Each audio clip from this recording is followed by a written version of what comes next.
Ayo. Assalamualaikum warahmatullahi wabarakatuh. Waalaikumsalam warahmatullahi wabarakatuh.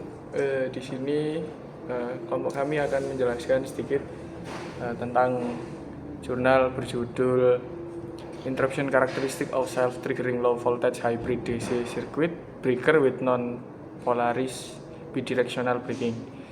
Jadi penjelasannya di sini akan terbagi menjadi 3 mengenai latar belakang dan prinsip dasar, kemudian model sistem simulasi dan hasil kinerja, dan yang ketiga adalah faktor yang mempengaruhi dan optimasi. Untuk yang pertama ini, izinkan saya memperkenalkan diri. Nama saya Rahmat Gosan Kusoyo, NIM 2204311000066. Mungkin bisa Perkenalkan, nama saya Aditya Wisnuwardana dengan NIM 2304311000048. saya Wijaya Haji Nur Khalid dengan NIM 2303. Baik, di sini saya akan menjelaskan dulu mengenai latar belakang dan prinsip dasar. Yang pertama, seiring meningkatnya penggunaan energi terbarukan, khususnya pada bidang pembangkit listrik tenaga surya atau photovoltaik PV, kapasitas terpasang global terus bertambah setiap tahunnya, sehingga menjadikan kenaikan kapasitas membuat tegangan sistem PV ikut menjadi meningkat dari sebelumnya sekitar 1000 volt menjadi 1500 volt.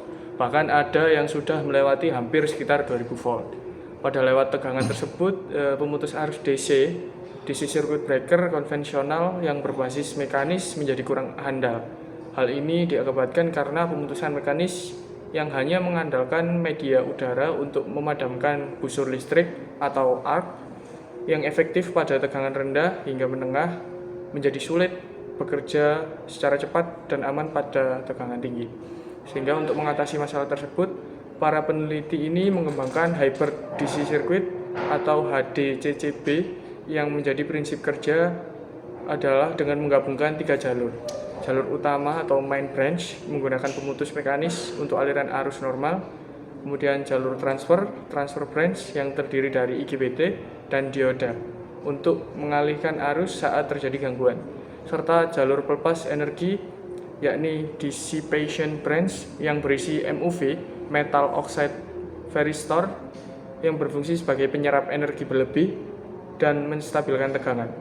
Inovasi ini juga dibahas dalam penelitian adalah self-triggering hybrid breaker, yang artinya IGBT tidak perlu menjadi sinyal kontrol eksternal karena otomatis aktif pada saat tegangan busur cukup tinggi. Selain itu, struktur ini juga bersifat non-polaris sehingga mampu memutus arus 2 arah tanpa terpengaruh polaris, menjadikannya lebih fleksibel dalam sistem DC.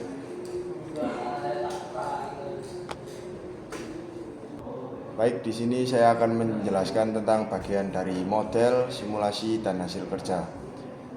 Untuk memahami kinerja pemutus hibrida ini, penelitian melakukan pemodelan baru dari busur listrik atau arc modelnya, yang dimana awalnya menggunakan model Casey yang bersifat teoritis. Model ini memang bisa menggambarkan arus busur pada kondisi besar.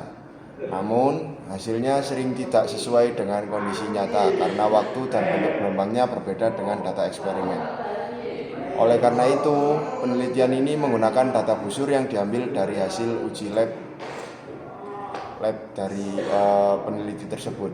Dengan data nyata ini, simulasi yang dilakukan menjadi lebih akurat dan bisa mencerminkan kondisi sebenarnya ketika pemutus bekerja pada tegangan 1500 volt DC dan arus gangguan sebesar 15 kA. Proses pemutusan arus bekerja secara berurutan. Pertama, saat terjadi gangguan hubung singkat atau short circuit, kontak mekanis pada jalur utama mulai terbuka sehingga timbul busur listrik. Kedua, tegangan busur ini meningkat hingga mencapai ambang tegangan kondisi IGBT dan pada titik arus tersebut segera dialihkan ke jalur transfer. Ketiga, setelah arus di jalur utama turun hingga 0, IGBT kemudian diblokir sehingga menghasilkan tegangan lebih singkat yang segera diserap oleh MOV atau MOV. MOV berperan menjepit tegangan agar tidak merusak peralatan dan menyerap energi berlebih hingga busur padam total. Hasil simulasi menunjukkan bahwa pemutus hibrida jauh lebih unggul dibandingkan pemutus mekanis murni. Waktu pemutusan berkurang dari 40 milisecond menjadi sekitar 19,4 milisecond, sehingga prosesnya 51,5% lebih cepat. Lama busur atau arcing time juga jauh lebih pendek, berkurang lebih dari 60%, sehingga penelitian ini lebih efisien daripada penelitian yang sebelumnya, yang dimana menggunakan pemutus arus menggunakan energi angin. Energi busur yang terkumpul selama proses pun berkurang sekitar 65%, sehingga mengurangi kerusakan pada kontak mekanis.